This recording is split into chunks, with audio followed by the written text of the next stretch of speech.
It's the EP Podcast.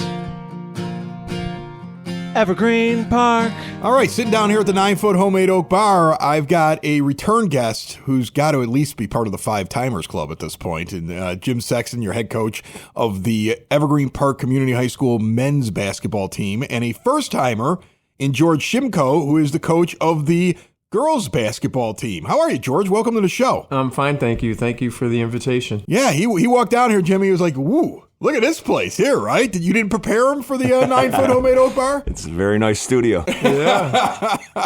All right, so it's awesome to have you both down here because, you know, admittedly so, George. I mean, I think it happens at every level. You know, it happens in the NCAA. It even happens in grammar school level. It certainly happens at the high school level. From time to time, you'll see people follow youth sports, high school sports, and the guys always get just a little bit more print. You know, that kind of happens. And so I think it's really awesome to have you in here. Tell me a little bit about your team. We're battling right now. We're trying to create a new environment for the girls. They're playing really well. We're 9-8 right now. We had a nice win the other night over Crystal Ray, but our big win was in the Perspective tournament against Westinghouse. Okay. We got ourselves down about 18 in the middle of the third quarter, cut it to 10 by the end of the fourth, and then battled back and wound up winning 64-62. Yeah. So Tatum Harris had an outstanding game. She had 30 points, 6 threes.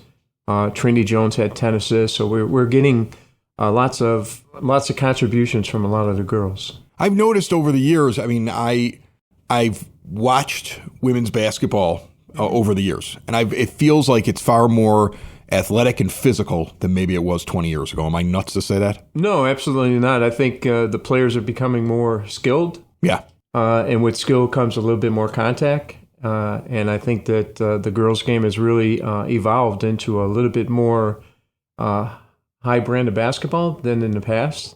You got a lot of girls that are playing more basketball on the side, which kind of helps them as well. Yeah, and there's all these camps now, and everybody knows how to take better care of themselves, and everybody just turns into an athlete, you know. I mean, I laugh at my kids, and I go, I wasn't in that kind of shape. Jimmy, were you? You were probably in that kind of shape because you were playing. Yeah, I had to be, but yeah, no, it's. But you're definitely right, though. I mean, I definitely think, you know, just all the online training tools, and there's personal trainers, whether it be, you know, for fitness or agility, and then obviously you have your skill trainers as well. Sports specific, and you know, at Evergreen we have a lot of multi-sport athletes, and we do a great job at the school as far as even just like our physical education teachers, our coaches, and are willing to work with the players in the weight room and things like that. So yeah, I think, you know, we didn't have that stuff back at Rice back in the day, but you know, obviously when you're playing sports, you try to stay in as best of shape as possible. But that strength and fitness and agility is a big part of it. Well, then the fact that they didn't really do that for you at the grammar school level. Like I remember playing grammar school basketball for St. Denis, and we were terrible, right? Like that's the parish I came from. I mean, they let me play, so that's how terrible they were. I had 1 point over 3 years, 6th, 7th, and 8th grade. I actually scored once. So I have 2 points on a layup because the guy who was defending me fell down. That's the only reason why I was able to score. You broke his ankle. Yeah, right? No, just tripped over his shoelaces, I believe. So I was a terrible basketball player. But now you have camps. You have parents that I think get a little bit more into the development of their kid. There's more things that kind of get them ready before they get to the high school level. You're getting a different type of athlete walking in the door, I'm sure both of you, freshman year than what you used to have, correct? 100%. Yeah. I mean, like you said, I mean, the kids are, you know, much more prepared. You know, there's more opportunities to play. You know, when we were, you know, like go back to when we were playing St. Denis, I went to Holy Redeemer. Those are I mean, you played on your school team and that was about it. Now you got travel club, whether, you know, any sport, whether it be basketball, volleyball, baseball, there's just more opportunities to compete at a younger age. So kids are more prepared, to go along, like you said, with the weights and the strength training. There's, you know, tons on, even on the South Side, there's tons of individual trainers that are getting these kids more prepared for high school, just to be physically, you know, and even mentally more prepared for it. You know, and George, this is an interesting question for you. I never coached basketball.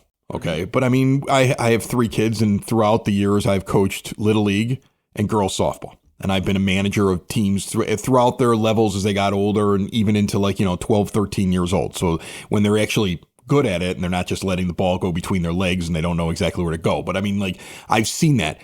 And what I noticed the difference between boys baseball and girls softball is the girls were more fundamentally sound. We always hear that girls and boys mature differently. Like, the guys may have different physical gifts, but the girls fundamentally seem to like stick to the basics. Is that something that also translates in basketball or no? It does a little bit, but I also think, just to build on what Jimmy's saying as well, I think the environment changed a lot. Yeah. I think when we were growing up, you spent a lot of time watching the older kids play, and you kind of watched them play and did things. And now the environment has changed where kids don't go to the parks as much anymore. No, nobody goes. Nobody has a pickup game anymore. Like that doesn't. Like, I look at my kids, I'm like, get out of my house and go find someone to play with. And when my little guy tries to find his friends, half of them are never around because they're in a camp or they're in a club or they're in a league. And that's something that's lost now, because I used to grab my glove or grab my basketball or grab whatever and walk up and find a group and play, and that doesn't happen. Yeah, they're looking for more supervised situations. Yeah.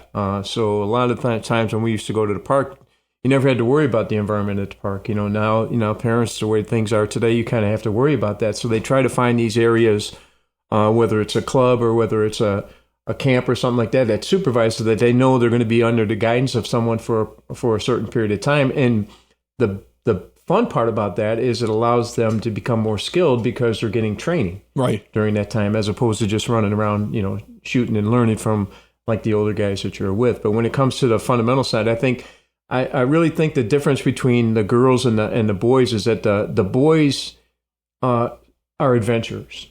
So with the girls, you tell them go from A to B, they'll go from A to B. You tell the boy to go to A to B. If they see C someplace around the way, they're going. Right. Okay. So I give the example sometimes when you're shooting around, there'll be I put a cage sometime or a box or a chair or something right by the basket. If a boy's coming to shoot, they'll take that chair and move it right out of the way. All right. If the girls are shooting, that chair is going to stay there. They're not moving it because nobody told them to move it. So they'll be shooting. And I'll say, well, why didn't you move that chair? And they're like, well, someone put it there, so I got to leave it there. And if it was a boy, they'd just get it and move it out of the way. They would just get rid of the chair. So, or they'd launch off it because they wanted the dunk. Yeah, but now you see, now you're starting to see more and more, female athletes actually, just becoming a little bit more skilled and spending more time. Like Jim was saying, you're seeing so many things. If you're wondering how to shoot the basketball, all you got to do is put it on your phone. You'll see 20 different ways of shooting the basketball. So it is kind of fun to watch that difference between the both of them. Very cool. Jim, I'll just to build off that a little, Chris. Bob Hallberg, an old coach of mine that coached me in college, is a great high school coach, Hall of Fame college coach, coach college.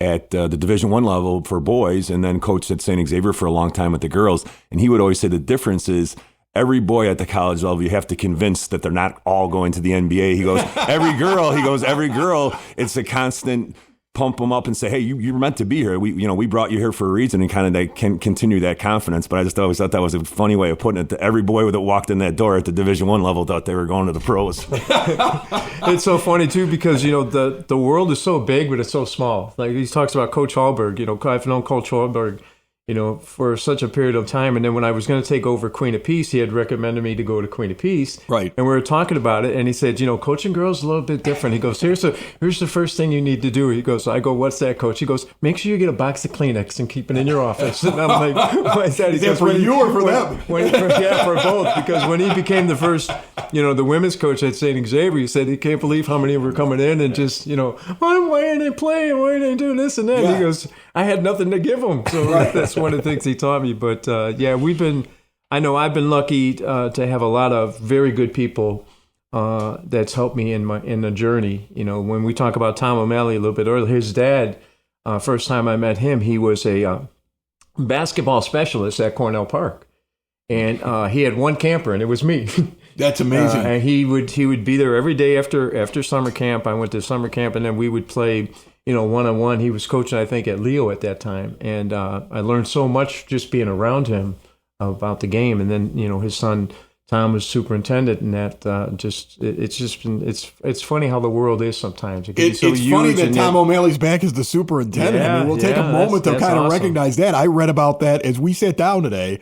That was the day that it showed up in the patch for the first time, and I was like, he's back? Like, Mike Reardon was here for like 6 months, and he's off to Moraine, and now the guy who retired is unretired and back running this while they're still searching for somebody like that. I mean, and the thing is, it's interesting. Like, we were all talking about beforehand, and you guys, you would see some people, they'd be like, look at the changes at the top, and you'd see them, they'd get a look of consternation or worry. You guys seem very relaxed about it. Like, this will be totally fine because of the way that things seem to run over there. Everything seems to run like clockwork at that school. And you didn't seem like you were on edge when you heard that there was another change. Oh, yeah. No, Tom's great to work with. And, we're lucky to have him. I understand that they're looking, the board's looking for a, full-time with Tom retiring. But the longer we can have him, the better. Yeah, awesome. Tell me about your team. I haven't asked you about it yet. How are you doing this year? George said battling. I think we'd probably be in the same boat. We're off to a 6-8 start. We lost some close games. We only brought 2 varsity players back that you played a considerable amount, albeit those guys are really good. Keyshawn Vival and Lonnie Mosey. Lonnie's his 3rd year as a starter, only as a junior, and Keyshawn's 2nd year starting for us. So having those 2 guys back has been huge. And they've been really carrying a lot of the scoring and leadership role. That being said, working in some younger players, we've played a pretty tough schedule early. We just got done with the Big Dipper Christmas tournament, and we went 2-2 there. But we really played well. We George, the ladies beat Westinghouse. We beat Westinghouse as well. And we beat Bishop Knoll out of Hammond, Indiana, who's usually a really good program. But we also played Hyde Park, who's traditionally a really good public CPS team. And then we ended up playing in the 3rd round. We played Kenwood Academy, who's like number 22 in the country. So it's been kind of a rough start as far as the schedule. But we kind of designed it that way to be able to kind of be at our best when we kind of mix in these younger guys and get a little more experience. So we're feeling like we're getting there. We're back in the conference schedule tonight. We play Tinley Park tonight.